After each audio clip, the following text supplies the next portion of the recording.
I feel I need a holiday, a very long holiday, as I have told you before. Probably a permanent holiday. I don't expect I shall return.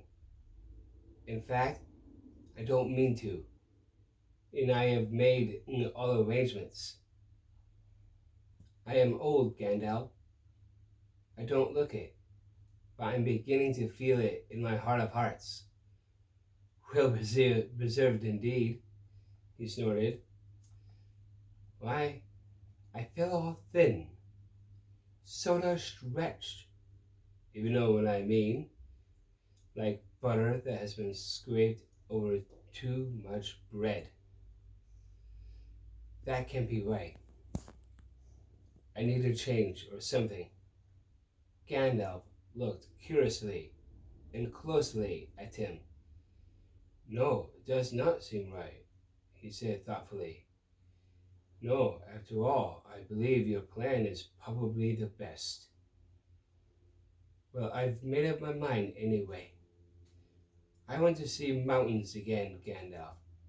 Mountains. And then find somewhere where I can rest, in peace and quiet, without a lot of relatives prying around and a string of confounded visitors hanging on the bell. I might find somewhere where I can finish my book. I have thought of a nice ending for it, and he lived happily ever after to the end of his days. Gandalf laughed. I hope he will, but nobody will read the book, however it ends. Oh, they may, in years to come. Frodo has read some already, as far as it has gone. You keep an eye on Frodo, won't you? Yes, I will. 2 eyes, as often as I can spare them. He would come with me, of course, if I asked him. In fact, he offered to once just before the party, but he does not really want to, yet. I want to see the wild country again before I die, in the mountains, but he is still in love with the Shire, with woods and fields, and little rivers. He ought to be comfortable here. I am leaving everything to him, of course, except a few ornaments.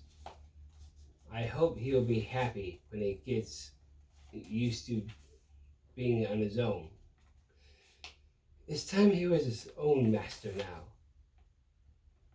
Everything, said Gandalf. The ring as well. You agree to that? You remember? Well, yes, I suppose so, stammered Bilbo. Where is it? In an envelope, if you must know, said Bilbo impatiently. There, on a mantelpiece. Well, no. Here it is, in my pocket. He hesitated. Isn't that odd now?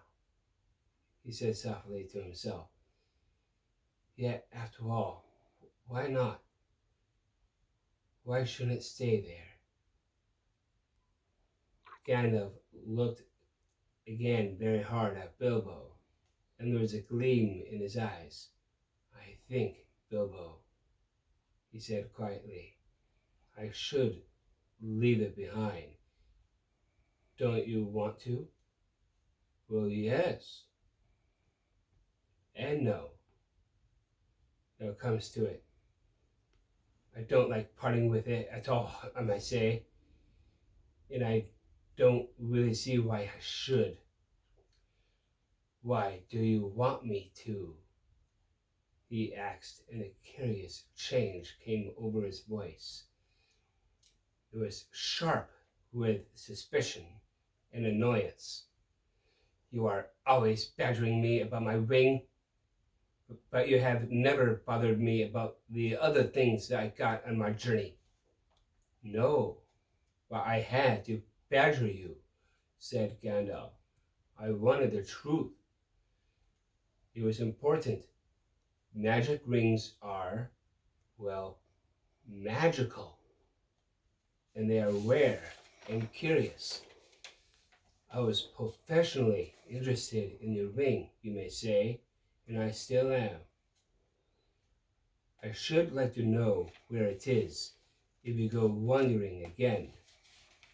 Also, I think you have had it quite long enough.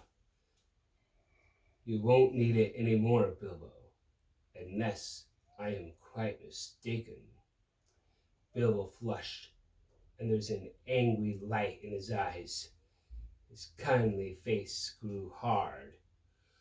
Why not? He cried. And what business is it of yours anyway? To know what I do with my own things? It is my own. I found it. It came to me.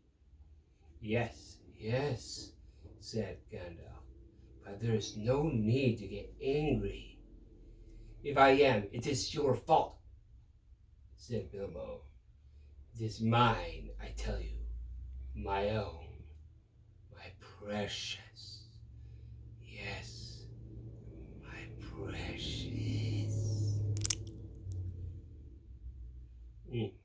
The wizard's face remained grave and attentive, and only a flicker in his eyes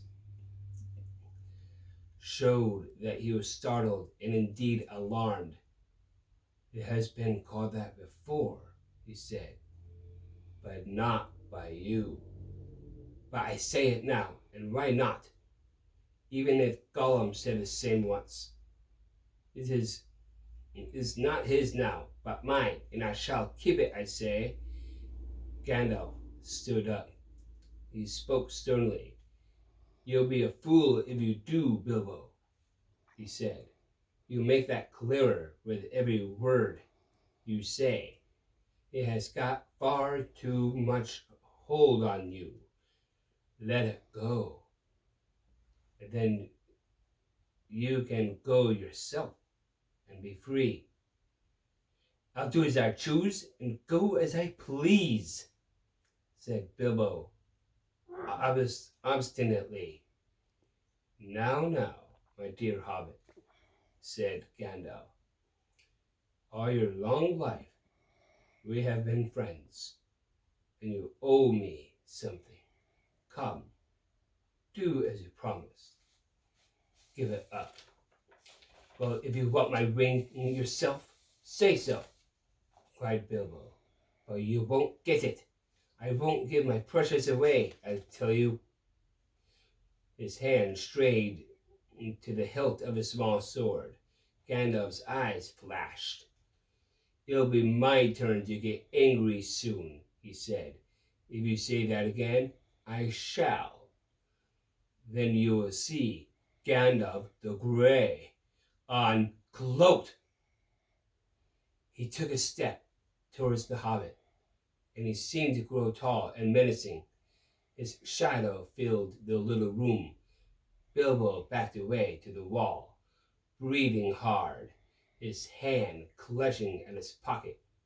They stood for a while, facing one another, and the air of the room tingled. Gandalf's eyes remained bent on the hobbit. Slowly, his hands relaxed and began to tremble.